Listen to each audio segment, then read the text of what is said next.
Dan kalau itu tercapai, maka Januari tahun depan kita akan mulai dengan mesin penyerapan anggaran 82,9 juta. Itu artinya kita akan spending per hari 1,2 triliun.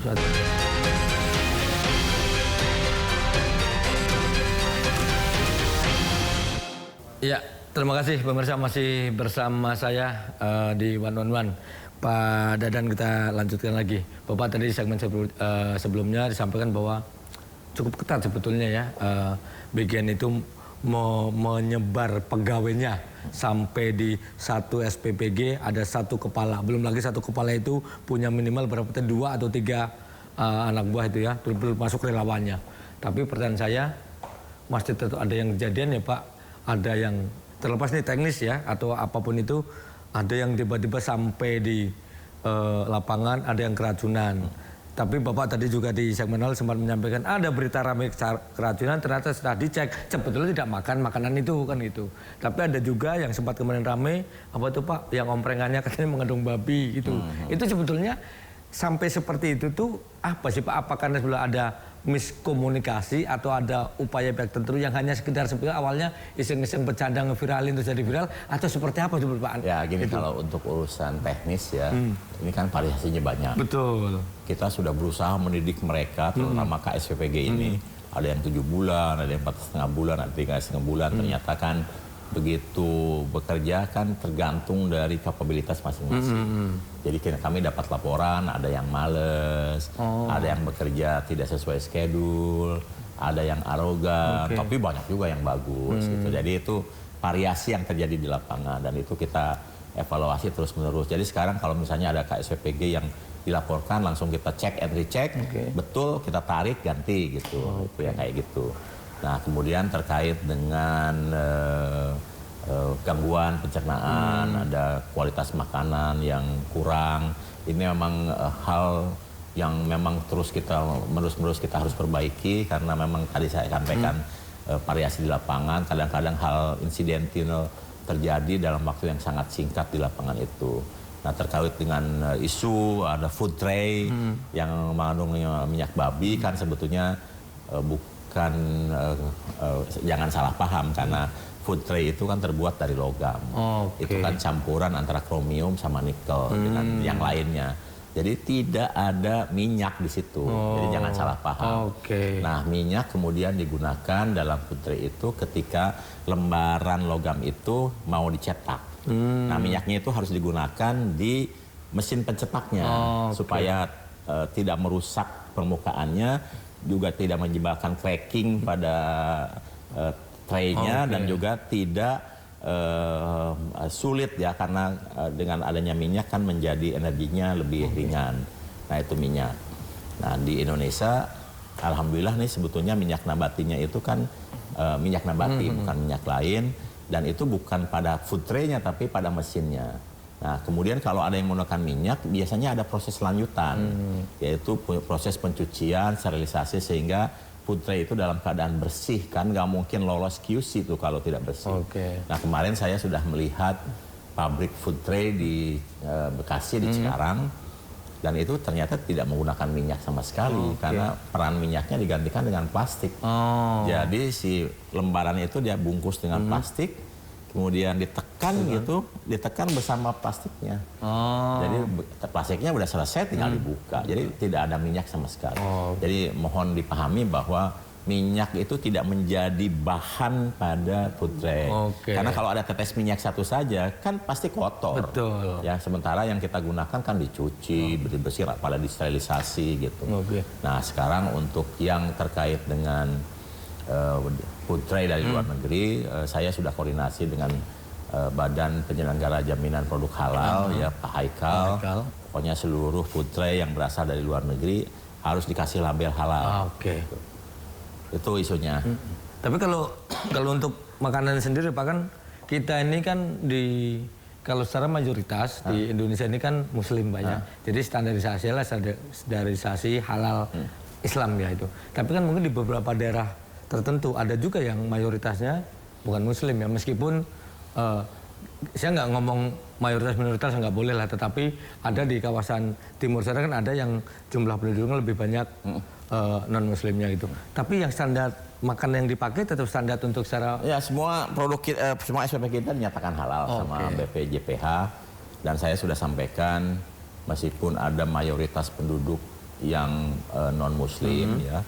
Kalau ada satu muslim aja satu di situ itu tetap harus halal. Tapi kalau 100% di situ non muslim, saya kira kearifan lokal bisa dilakukan di situ. Jadi kan halal juga bagi mereka. Meskipun kayaknya kemungkinan kecil ya, kalau misalnya kan satu SPPG dia cover 100 kotak nggak mungkin mau kan gitu, minimal paling nggak 500 atau 1000. Ya. Tapi kalau 1000 siswa tidak ada satupun muslim kayaknya di Tapi kita. kalau di daerah terpencil sangat ada. mungkin. Oh sangat mungkin ya, ada. Ya, karena bisa saja seluruh penduduknya beragama sama. Nah itu udah kearifan lokal. Nah kalau di Bapak sendiri sekarang daerah yang terpencil, paling terpencil yang sudah ada SPPG-nya daerah mana Pak? Yang udah masuk Sebatik. Batik. Sebatik. Oh Sebatik. Sebatik. Perbatasan sana ya, Malaysia ya. Dan di NTT sudah ada. Kemudian di Papua juga Oh sudah Papua ada. Berarti sekarang udah menyebar ke berapa provinsi Pak? 38 provinsi. Udah 38 semua udah ya? 509 kabupaten dari 514. Di 7.022 kecamatan dari 7.700. Jadi ini sudah menyebar hampir ke seluruh republik. Jadi hanya 5 kabupaten yang belum ada. Yaitu di Pegunungan Arfak, ya di Papua Pegunungan. Kemudian di Papua Barat Daya itu ada di Ambrau sama lupa saya namanya satu lagi. Kemudian ada di Sumba Barat, kemudian juga ada di Mahakam Hulu. Jadi daerah-daerah memang yang kondisinya sulit, tapi sebentar lagi 5 kabupaten itu pasti kita akan bangun SPPG terpencil. Oke Pak, kalau di daerah-daerah seperti itu, maaf nih bukan kita merendahkan ya, makanan-makanan yang seperti ini dari Bapak pasti di sana sangat membantulah gitu ya untuk perbaikan gizi dan sebagainya. Tetapi mungkin di kota-kota, nggak usah ngomong kota besar, tapi yang sudah ada kotanya, di sana ada sekolah yang unggulan sebagainya, harganya mungkin bukan lagi kelas menengah itu siswanya itu tetap masuk, tetap rata, pukul rata dikasih makanan juga, atau sebenarnya ada pilah-pilahnya? Mas jangan salah, persentase tinggi itu untuk yang kurang beruntung memang ada di daerah terpencil. Tetapi secara kumulatif ada di daerah kita Pak. Pondok Indah itu kan perumahan mewahnya ada, tapi mayoritas yang mengelilingi kan tidak begitu. Ya di Sukabumi juga gitu. Ini harus paham, Jawa Barat itu rama pendidikannya itu rata-rata 9 tahun. Ya, penduduk Jawa berbesar. Memang misalnya stuntingnya hanya 10% dibandingkan NTT 35%. Tapi 35% dari 1,5 juta dengan 10% dari 50 juta gedean mana? Ya, gedean 50 juta. Pasti, ya kan? Jadi ya, artinya sebetulnya yang sangat membutuhkan, yang sangat nyata nanti akan memperbaiki kualitas itu justru di daerah padat-padat seperti Jawa Barat, Jawa Tengah, Jawa Timur. Tuh dari segi kumulatif ya. Nah, saya perlu jelaskan bahwa kita menghitung penerima manfaat itu tidak membedakan kaya miskin, negeri swasta. Pokoknya seluruh anak dari dalam kandungan sampai SMA masuk dalam hitungan kita. Tapi dalam pelaksanaannya tentu saja kita menetapkan prioritas. Sekolah-sekolah unggulan, seperti sekolah yang berbayar mahal, mereka makannya aja mungkin sudah 50.000 kan, dan mereka pasti kita lewatkan. Tapi bagi sekolah-sekolah yang umum, katakanlah sekolah negeri atau sekolah-sekolah swasta di daerah, ya, kita tidak bedakan kaya miskin. Jadi begitu satu sekolah bersedia menerima manfaat, maka seluruh anak akan mendapatkan baik kaya maupun miskin. Dan sejauh ini ada pengalaman menarik. Banyak anak yang tadi menganggap nggak penting lah makan, kan kita udah makan lebih mahal. Tapi ternyata begitu ikut makan program makan bergizi, dia merasakan ada sesuatu yang lain. Apa? Karena mereka bisa makan bersama setiap hari sama temennya. Ada aspek lain yang berkembang di dalam program makan bergizi. Kebersamaan, ngobrol, dan sebagainya. Dan ternyata juga edukasi gizi kan meskipun itu kelas yang sudah lebih mampu, belum tentu memahami gizi seimbang itu. Seringkali ibu-ibu yang pendapatannya tinggi pun ngasih bekalnya cukup nasi dengan nugget.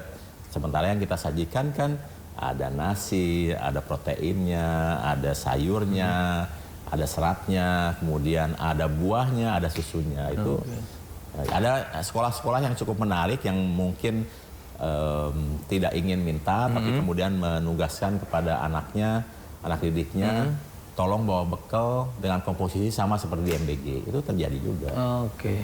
Tapi untuk kayak Jakarta sendiri, kan kalau Bapak tadi kalau secara ini karena tidak memilah-milah itu mau dari keluarga kaya atau miskin kan tetap anak kan targetnya gitu. Tapi untuk prakteknya di lapangan tetap ini Pak, misalnya maaf nih, ada sekolah misalnya sekolah swasta A itu dengan mungkin SPP-nya sebulan aja sudah. Kalau itu nggak jadi target kita. Enggak ya, berarti Ya, karena kita ada pilah-pilahnya ya. Sebelum kita memberikan program makan bergizi kan kita datang ke sekolah. Petugas kita akan bertanya bersedia nggak menerima program kami.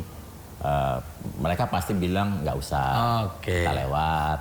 Atau yang sudah kelihatan mewah sekali bahkan tidak ditanya sama sekali, kita lewat aja. Itu artinya berarti ada selektif ya. Tapi kalau misalnya Pak, misalnya nih saya sih belum dengar, tapi barangkali ada sekolah yang merasa kami butuh nih tapi belum didatengin, itu boleh Pak misalnya mengajukan ke boleh. Itu ya. Kalau itu boleh kan kita hitung sebagai hak. Karena barangkali kan kita mudah-mudahan sih nggak ada ya Pak. Tapi kan Indonesia itu kan luas nih barangkali. Ada sebenarnya sekolah yang sebenarnya kategori mampu. Begitu ditanya, ibu-ibunya senang juga. Tahu nggak kenapa? Karena akhirnya mereka tidak perlu menyiapkan makanan. Jadi nggak repot ada aspek pagi-pagi. praktis juga. Baik Pak. Nah berarti kalau ngeliat ini, tadi sampai hari ini sudah sekitar 1 miliar ya Pak, Bapak terserap itu menyajikan ini. Kalau sampai target nanti akhir tahun, berapa targetnya Bapak bagian ini? Ya pokoknya melayani 82,9 juta. 82,9 juta. Dan kalau itu tercapai, maka Januari tahun depan kita akan mulai dengan mesin penyerapan anggaran 82,9 juta. Itu artinya kita akan spending per hari 1,2 triliun. 1,2 triliun. Kemarin anggarannya 365-an. 335. Jadi pagu yang sudah disepakati kan 268. Tetapi di rapat paripurna kemudian ada dana standby 67 triliun. Sehingga anggaran BGN tahun depan menjadi 335 triliun. Berarti kalau sehari tadi berapa Pak? Di 1,2 ya hitungan sekolah misalnya 6 hari atau 5 habis ya berarti ya. Habis baca segitu ya. Makanya kan saya jelaskan penyerapan pola penyerapan anggaran di Badan Gizi itu identik dengan jumlah penerima manfaat. Ini akan berkorelasi dengan peningkatan jumlah penerima manfaat. Semakin besar maka penyerapan akan cepat. Dan kalau target tahun ini tercapai dengan 82,9 juta, maka dari mulai Januari kita sudah akan menyerap anggaran yang cukup spektakuler. Barangkali mungkin 1 hari Badan Gizi sama dengan anggaran 1 tahun yang lain gitu. Seperti itu. Ini makanya kemudian kan menjadi hal yang menjadi pusat perhatian apakah Badan Gizi bisa mengelola atau tidak.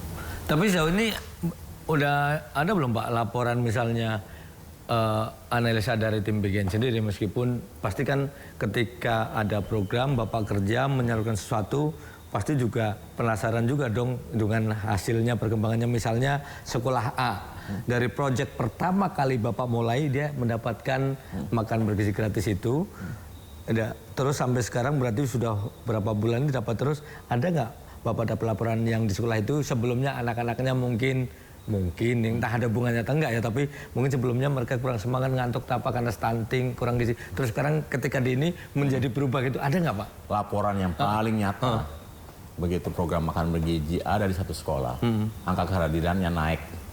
Dari rata-rata 70% menjadi hampir 95%. Itu yang pasti ya. Nah kemudian kalau di daerah yang uji coba kami yang sekarang sudah 1,5 tahun, kita melihat anak-anaknya sudah beda lah dari segi penampilan, aktivitas dan lain-lain. Bahkan ada laporan main bolanya sudah jauh lebih kuat gitu ya. Seperti itulah. Lebih semangat. Tapi detailnya tentu saja harus lembaga lain yang melakukan evaluasi. Jangan sampai Badan Gizi yang menyelenggarakan kok ngaku-ngaku sendiri. Itu nanti jeruk minum jeruk Pak. Nah Pak terakhir sebelum ini. Sebagai Bapak ini adalah mungkin semua lembaga dan kementerian di bawah kabinet Pak Prabowo tidak ada yang tugasnya ringan pasti itu. Tetapi kalau kita berbicara dengan sehari saja itu harus memantau berapa itu ribu bahkan jutaan, nantinya jadi jutaan. Saya nyebutnya kotak deh, nasi kotak buat anak secara gratis itu berarti kan ribuh banget, bukan itu real Pak itu, bukan soal angka, bukan soal ini, tapi real ada. Itu kira-kira apa yang Bapak persiapkan atau apa Bapak yang akan sampaikan kepada petugas Bapak atau kepada masyarakat, kepada siswa agar semua ini berjalan menjadi lebih lancar, yang sudah lancar tapi yang masih belum, mungkin Bapak perlu masukannya seperti apa biar semuanya ke depan menjadi lebih baik. Ya, tentu saja kita mengembangkan program ini dengan sistem. Ya memang besar, luas, tapi kita sudah buat sedemikian rupa sistemnya berbasis spot-spot. Makanya satu SPPG menghandle area pengiriman kurang lebih 30 menit dengan jumlah tertentu. Dan itu kita anggap sebagai bagian pengendalian yang menurut saya sudah berbasis pengalaman optimal.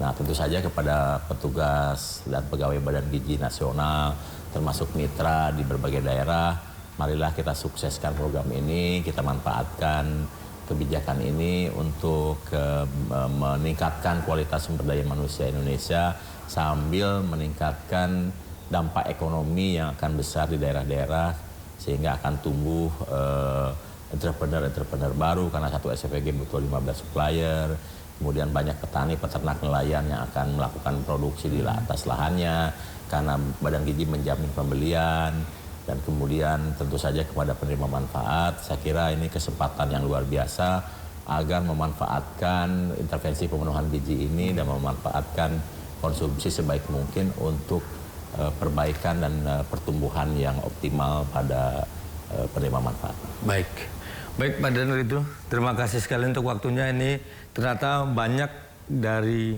saya, mungkin juga banyak masyarakat juga yang tidak banyak tahu tentang seperti apa sebetulnya proses ketatnya. Tadi satu SPPG, satu pengawas, belum lagi satu kepala itu juga punya anak buah yang ngindungnya ke SPPG. Tapi di situ ada juga tim dapur mungkin yang dari pihak mitra dari Pak sebenarnya sudah cukup ketat. Jadi kalaupun ada masalah 1, 2, 3 mungkin bahkan sampai 10 dalam arti tidak bisa dipukul rata bahwa ini adalah program gagal, kan itu poinnya Pak ya. Jadi karena niat ini mulia, mudah-mudahan Pak nanti saya tentu sebagai orang tua Pak, saya juga punya anak, mudah-mudahan ini ke depan semakin terus lebih bagus ya Pak, dan berhasil dan sumber daya anak-anak kita ke depan menuju Indonesia yang lebih maju bisa tercapai Pak. Jadi nggak ada lagi orang dengar lagi sudah mau 100 tahun merdeka mau makan yang enak aja harus nunggu setahun sekali gitu. Yeah. Baik Pak Dadan, terima kasih sekali. Mudah-mudahan semuanya lancar, sukses dan bagian ke depan semakin maju. Dan satu lagi mudah-mudahan anggarannya jangan sampai diambil Pak. Tapi tersalurkan untuk yang memang seharusnya. Kita akan optimal. Oke. Kita lakukan yang terbaik untuk negeri dan bangsa ini. Baik terima kasih pemirsa. Demikian tadi adalah obrolan saya dengan saya bertanya langsung dengan Kepala BGN Bapak Dadan. Ini tentu menjadi informasi yang baru dan menarik karena di tengah ramainya kejadian-kejadian yang keracunan dan sebagainya, tapi sudah diklarifikasi, sudah dijelaskan secara langsung oleh Kepala Badan Gizi Nasional. Saya Lukman Hanafi, terima kasih dan selamat malam. Ya, Pak. Terima kasih.